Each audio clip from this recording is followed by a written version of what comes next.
there's so many talented people in this city. There's so much good music, but nobody cares outside of the city because all the money, unfortunately, I have to bring that word up because it's attached to the banking industry in the city. It's not attached to anything creative. So therefore, there's nobody really looking at us because there's no money thrown into music here. And the people that live here, whether they're new here or they've been here their whole lives, who listen to music or make music, they're not really even that disenchanted with it. All my friends that are musicians, they just keep going, and we know that there's no attention on them. We don't care. We want to make good music. I'm Joni Deutsch, and from WFAE in Charlotte, this is Amplifier, the music podcast where we shine a light on the Charlotte music scene. Because Charlotte is more than just a banking city or a football city. So each weekday during the month of September, we're going to explore the people, places, and things that help define the Queen City's crown sound. And today, an electronic artist who isn't afraid to chop, mix, and mash it up. That's coming up on Amplifier. Amplifier. And then the beat will drop. Amplifier. Amplifier. Amplifier. Amplifier. Amplifier. Amplifier. Amplifier. Can you introduce yourself and what you do? Yeah, I'm Matt, and I produce music under the name Dirty Art Club. Matt, how did you get started in music? My first memory of music was when I was around 3 or 4, playing piano. From there, started playing drums, guitar, all the basic instruments one can pick up as a kid. And yeah, I think I started playing drums at 10, guitar maybe 12 or 13, and when I was around 16, wanted to start actually sampling old songs for making beats. When you started getting into samples or sampling, who were you looking to for inspiration or for guidance on that? Did you have an artist in mind? Oh yeah, I loved Wu-Tang growing up since I was probably in 6th grade. I think the moment I realized I wanted to do that is hearing a song off of Wu-Tang Forever, and just realizing what they were doing to make that happen, because I heard something familiar in a song that reminded me of all the old soul records and stuff my dad would listen to, and I thought, okay, I see what they're doing. They're just taking little snippets of these old records and looping them and adding stuff to them, and I thought that's the best sound I've heard. It's just, it's past futuristic, and I was just immediately drawn to it. Now, some people who are fans of music might not know of the bigger concept of sampling, like what your music is, which is that you're taking bits and pieces from everything, from film and television and song, and you're bringing it together in a kind of musical tossed salad of sorts. Mm-hmm. How did you learn about sampling? Because again, like when most people listen to songs, they might hear some things that sound familiar, but they don't connect the dots to say, oh, Kanye just used like 30 different samples. They just think that's Kanye's music. Right. When I started making beats, I didn't start with sampling. I actually started playing everything, but I tried to make it sound as if it were sampled, because that's the sound I was looking for, not so much the music element, but the, I guess, sonicality. Eventually, when I got a record player and was able to hook it up and understand, how to take parts off of vinyl and kind of get the right snips or loops or whatever. I did it visually, where a lot of people would do it with an MPC. I would lay it out on a computer on like a, software. I think I started with Pro Tools. And, I'd basically find what I wanted and either loop something really simple, because that's what's called for sometimes, is just that's what makes it feel right. Or sometimes you have to use 10 different songs to get your point across. And like you said, sometimes using parts from movies, television, whatever, old commercials, whatever I can use. And then a lot of times I'll play over it. Sometimes if I have like a melody in mind, I'll play guitar to fill in the gaps or play like a little interesting line, interesting to me at least, whatever I can find.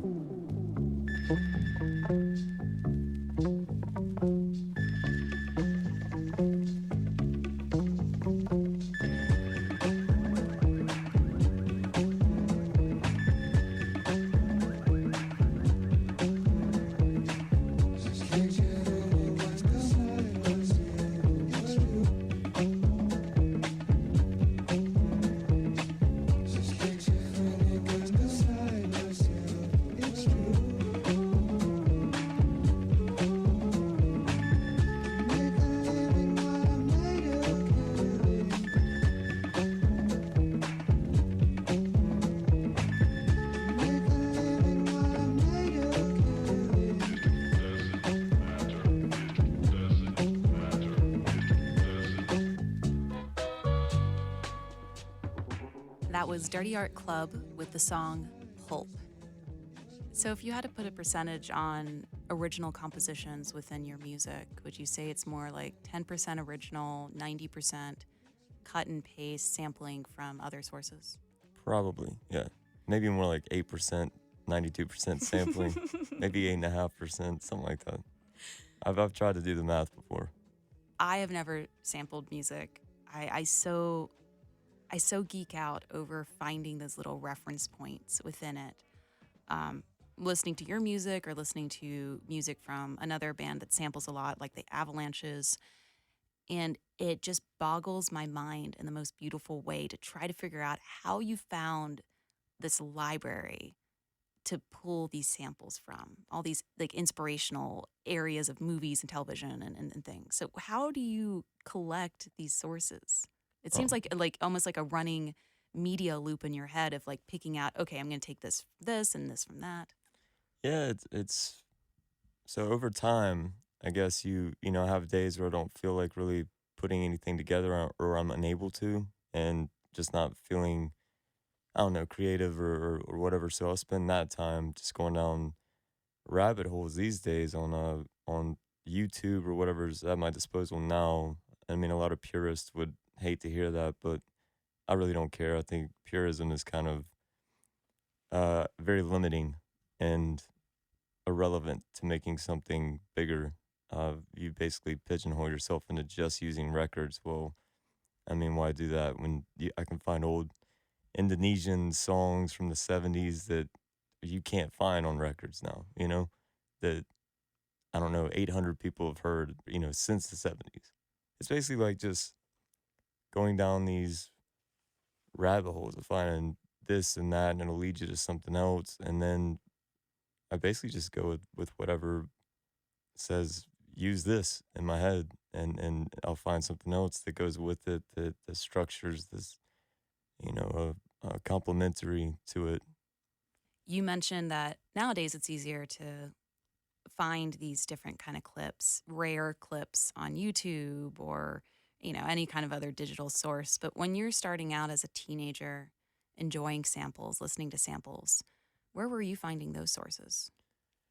As a teenager, I would use either records from my dad's collection. I remember he had a friend who saw what I was doing, and he gave me a stack of probably like 200 records, like a bunch of old, yeah. And I just went from there. And at first, I was sampling stuff that was not really obscure. I think I sampled like a Childlight song.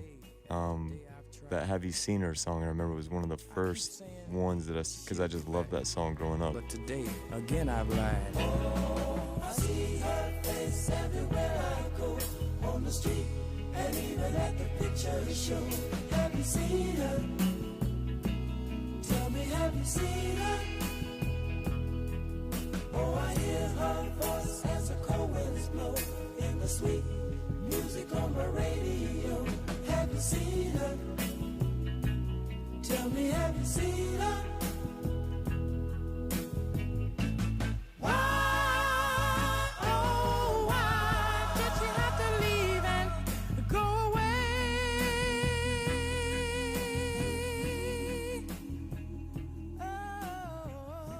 so I sampled it, but I didn't want anybody to know that it was that song, so I chopped it up so much that like people who knew the song didn't even know I was using that song. Uh, which then later I realized was just kind of unnecessary. Because I mean, it can sound cool, but it's just kind of overboard. So now I try to find stuff that's just a little more obscure, well, a lot more obscure, and that's kind of where it comes from. Just basically my dad's friend. Back then, nowadays, I'll use everything I can. You mentioned of cutting up the song so much that people may not have even recognized the song to begin with. Is maybe there's like two camps to this, but when it comes to sampling, are you of the camp where you want the listener to have an idea of what you're sampling? Or is it that you want to do something so different and bring all those references together in one song that someone might not even recognize that they come from 100 different places?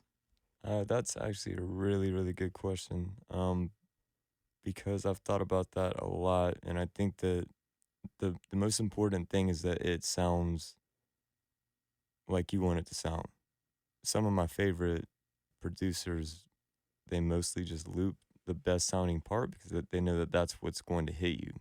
MF Doom or Madlib or somebody like that, though, they're not trying to like hide it, but they know that that's the sweetest sounding part, and that's what's going to sound good repeated, and they'll do little things here and there, dropping it in and out. I think that there comes a point of unnecessary athleticism almost to where people are just, trying to outdo somebody by chopping something up more than necessary. And I get it if you're trying to hide the source of the song, but really when it comes down to it, it's all about just what sounds good at the end of the day. Whenever I hear music that samples from a number of sources, very rarely do I hear a source in that mix that is very contemporary, something that is within the last year or 2 years or 5 years. Usually it's stuff from 40s, 50s, 60s, all the way up to maybe 80s music or, pop culture things. I don't really know if there's a reason behind that, or maybe it's I'm not listening to sampled music that takes from those contemporary reference points. But do you have a thought on that? If you do that yourself or you don't? I've used some stuff from the 90s. I think that's as recent, I think, as I'll get.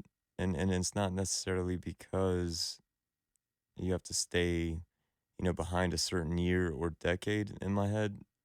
In my opinion, I think it's because most of the stuff that came out after the year 2000, I guess, which is used as a landmark year, there's a lot of great stuff that you could sample, but it's just it doesn't have that sound. And I don't think people do it because I think it's frowned upon, actually, Really? even if it sounds good. Yeah, So that brings us to the big question that's purism. been purism. Yeah, I want to know, is there some unspoken rule book that is provided internally, whatever, to people that sample music? And it sounds like on the list of things is using actual vinyl rather than ripping. Another one might be not taking past to the year 2000 for samples. There's a big, I think, presence of purism in everything in life, actually, and I think to to a point it stifles a lot of different things, especially music, because if someone can make something that makes you feel something, and it comes from sources that aren't necessarily true to the beginnings of that form of music, such as it used to be sampling vinyl or 8-track record. I mean, if that were true, then we would all be sitting there with 4 tracks or 8 tracks. I mean, how far does purism go to where it's like, well, this is antiquated now and it's just holding everybody back, and you're complaining because somebody sampled something that wasn't straight from vinyl. Well, sorry, but do you like how it sounds? Is the main question. And if you don't, then you don't. But if it's a matter of how you did it, then I think that's unreasonable. What are the other kind of what, Stigmas. yeah, what are the other kind of stigmas that come with it, or the arguments internally in the music community for you? I think this strange like overboard kind of one-upmanship where somebody's like, "Well, I did that sample, but I did it like this, and I added that." And I mean, I'm almost embarrassed sometimes to say, "Well, I've got like put like 20 different parts in a song just to make it sound like the song already did." Because somebody will laugh and I'll be like, "Well, I know that sample, and I hear other stuff going on, but you really sat there for months just to make it sound like I could make it sound in 2 hours." And I'll say, "Well, yeah, but that's just the path I took, you know?" So I think we all feel like we have to do something transformative to a sample, even if it's just a loop. Even if you hear the song and you say, I see what part you took, and you started here and it ended there, and then you did it again over and over again. There's still something else that has to be done to give it a texture, I guess, or a more of a vibe than it already had. Um, a lot of people, I guess, are very judgy based on that, you know? It it's a little weird to think because like if you look at a color scale, I mean it just on the single color of purple, there's so many different shades to it or textures you can put into it, gradients, anything that if you look at one versus the other, oh yeah, those two look different. So I'm surprised that within sampling you have someone that could say, "No, I used that sound. You can't use it or touch it." Right. And if you do, you're unoriginal. No, you're actually right with like the color hues thing. I think that I could sample a loop and then somebody else could sample the same loop, but theirs might be a darker shade of purple. I mean, it's the same, it's coming from the same source. So there are little nuances, I guess, that people use to differentiate their beats, from each other. And I think that it gives a song a different shape than somebody else's, even though it's the same loop or same sample. You could put two people in a room and give them the same loop and say make a beat into that or from that, um, and they're gonna do something different with it in some weird way, and it's gonna make it sound different to the listener. Is there a source that a lot of artists like yourself will sample from? I'd say late '60s soul is probably the most. I'm actually gonna use the word exploited, even I mean I hate to, but it's Why exploited? well because there is an element to sampling that I think is it's I mean it's you're doing it in the open. People know I'm taking somebody else's music and I'm doing with it something that I'm thinking of doing with it. But I do think there's this feeling where I think if I sample a song and I think the original artist would not be happy with it or just be like, "Oh, that's not even cool. I don't even like that." If I felt like that, then I feel bad about using it and I don't. Because if you didn't do it any justice, then what's the point? More or less like why did I even bother taking this person's song and not doing something that I think other people will truly enjoy or feel something from. So I take it to mean that you did not sample Prince, since Prince was always against anyone covering his music. I don't think I would ever sample Prince. I think that'd be too hard for me to do. It's yeah, I have my I have my boundaries, I have my I w- I I've actually got a lot of songs that I really like. I almost like them too much to sample them. I can't bring myself to sample them. Like which ones? There's a song by Gloria Walker, who was a not well known soul artist from the late '60s, early '70s. I think she made it through there. And there's a song called "Love Is in the Air" that she did. I don't know if it's a hard one to find, but it's too good to sample. It's just too good. I mean, I could take any part of that song and just loop it, and it would sound like probably the best thing I've ever made. And I don't know if I'm scared of it or if it's like I feel like it's unfair, you know? Love is in the air.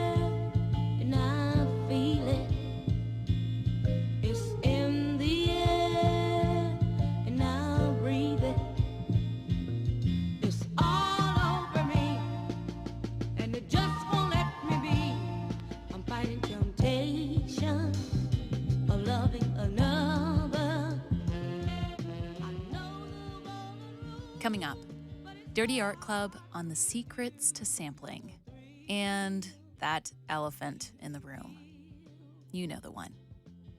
Stay with us here on Amplifier. Settle down. 'Cause the way that he walk, the way that he talk, the things that he wear, and the combing of his hair got me wishing that his slipping is a natural fact. If I lose him back, I may lose the one I love.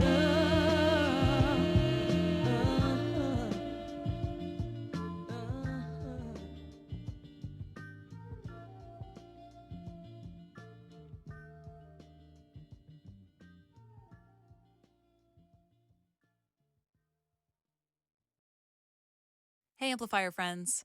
We're hearing from the musicians throughout the series, but I want to get on the mic to shine a light on you and your passion for the Charlotte music scene. Even if you don't live here, like listener Tim Lloyd, who's from St. Louis, Missouri. He had this to say. Hashtag WFAE Amplifier is so very, very well done. I've never been to Charlotte. I have no ties there, but I'm totally into learning about the scene there. Good stuff. Shout out to listeners like Tim who are discovering the Charlotte music scene through this series and for sharing that message with us. And if you're not Tim, I would still love to share your comments on an upcoming episode. So while you're listening to this episode, go into your podcast app, Apple, Stitcher, what have you, and leave the Amplifier podcast a rating and review. This really helps spread the word about the Charlotte music scene, and it's a way for us to see what you like about this show. You can also tell me your thoughts on social media. I'm at A Change of Tune. While you're doing that, let's get back to our interview. I want to bring up a quote that I heard from Mark Ronson, and the name may sound familiar to listeners because he's the super producer.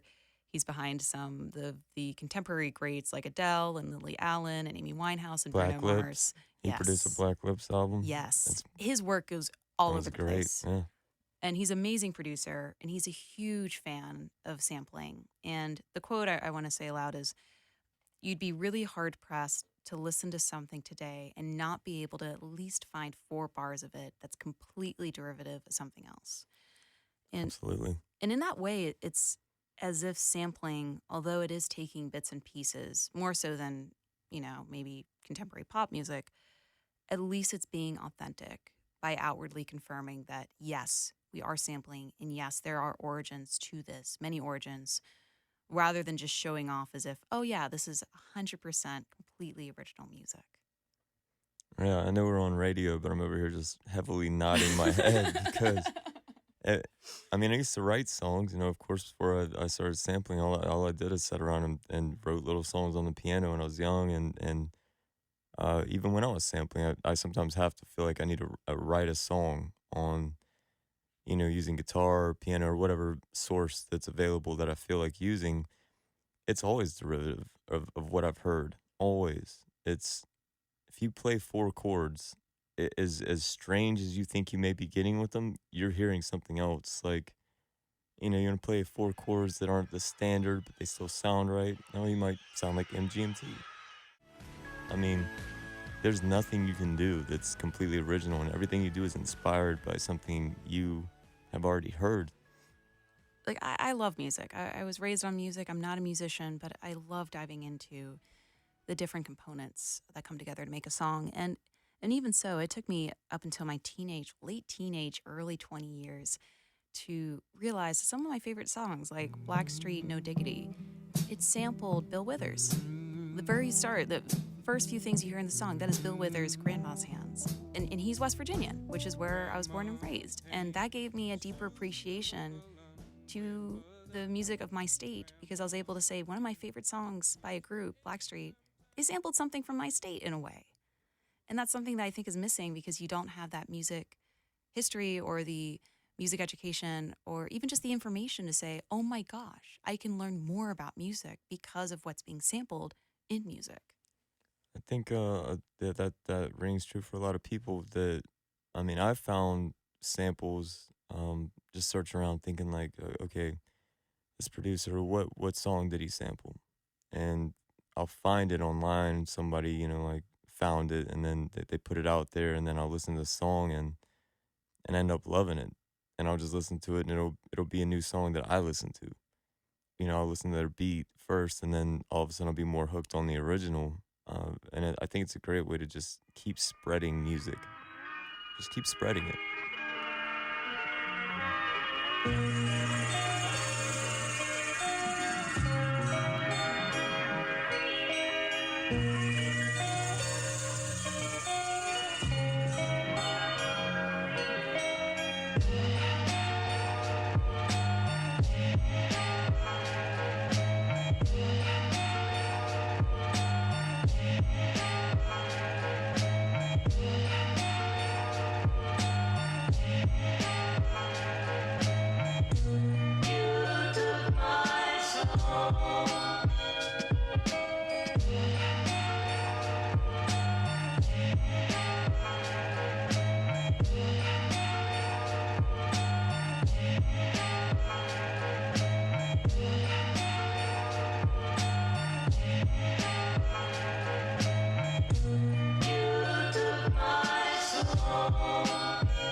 And that was Dirty Art Club with the song Soul Eater.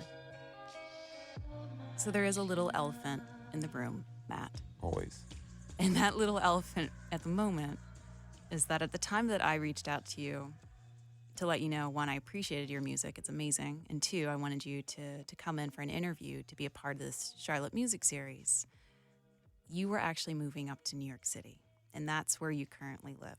And this was just a few months ago, so it was like right there at that point. But I want to talk a little bit about that because I do wonder if your move was influenced by the music scene or lack thereof in supporting the kind of interesting work that you do.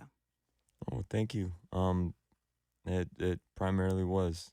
Charlotte's a great city. I love it. Like I said, one thing I noticed before we started the interview is one thing I noticed being in New York is made me appreciate the city that I've spent pretty much my whole life in. There's so many talented people in this city. There's so much good music, but nobody cares outside of the city because all the money, unfortunately, I have to bring that word up because it's attached to the banking industry in the city. It's not attached to anything creative. So therefore, there's nobody really looking at us because there's no money thrown into music here. And the people that live here, whether they're new here or they've been here their whole lives, who listen to music or make music, they're not really even that disenchanted with it. All my friends that are musicians, they just keep going, and we know that there's no attention on it. We don't care. We want to make good music. But I thought, I had a couple things happen in my life that allowed me to take off, and I've never taken off before. I've never just got up and left, and I decided to do that. And I thought New York would be the best for me just due to the fact I know people there, and but I don't know. So far, it's just Charlotte, but way bigger. It's just a place with people, and that's. Well, I would say when it comes to that money comment, that in the short amount of time I've been here, almost a year, it feels like the arts and the music scene is supported, but in ways that might not include certain genres or folks. So the way I see it, it seems like the classical or the fine arts, those are ones that are actively supported. But when it comes to maybe DJs or EDM or sampling music or even like other genres like indie rock, pop, folk, maybe there's just not as much support thrown in that direction. And there's not, and I'm glad that things like classical music are supported here, like the orchestra and things like that. I mean, that's a beautiful form of music. I think a lot of people that support that kind of music are people with money. They want to be at these events to be seen, with money, listening to this, high class music that I love, but I've never really been to see the symphony, I don't think, or anything like that. Um, I don't think anybody's gonna be like, "Hey, let's get up all us millionaires and go to Snug Harbor and watch an indie rock band." I don't. Nobody's saying that, and I don't expect them to. But it's just in New York, there's more diversity to where that might actually happen. That does happen, and it happens here too. I'm sure too. I just don't. I don't notice it. It's mostly like musicians watching other musicians is really what it's like. Um, at these or supporters of me, just strong supporters of music, which there are a lot in the Plaza Midwood neighborhood, and of course outside of that too. But a lot of people don't even know what's going on there. You still have some ties to Charlotte. I mean, heartstrings are being pulled. You maybe want to come back sometime. What is it that could change with Charlotte when it comes to the music scene that would make you feel like this could be your home once again? I think it will be my home once again, regardless of any changes here. I think that I wanted to just see something else for just a second while I still could. And I think that as far as changes, I don't know if I can think of any that need to be made. I hear a lot of people saying, "Oh, nobody supports music here," or "I'm not supported," or whatever. And I guess I'd say to that, well, work harder. Spend more time making music. Spend more time trying to put it out, figuring out ways to get it out. Because I mean, the world is very small now. I think Charlotte has more of a problem with the live music scene rather than good musicians putting stuff out. Because I do know successful musicians here. As far as that, I don't know if it's going to change. I think that this is a transplant city, to say the least. It's great that people move here for various reasons, but I think that the culture is going to be kind of underdeveloped until certain people like you and other smart and people that are interested in the creative aspects of a place, or we all get together and just make it more of a thing.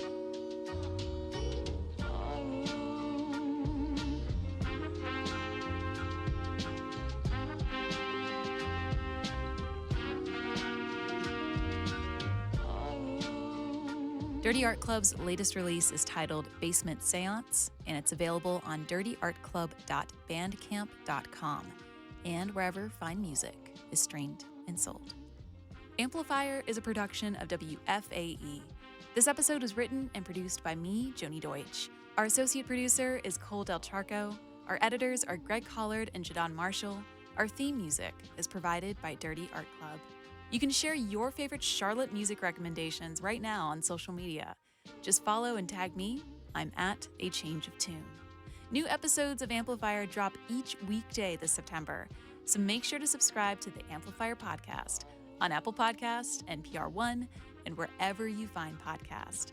For more Charlotte music chats, including playlists and even a Charlotte music map, visit WFAE.org/amplifier.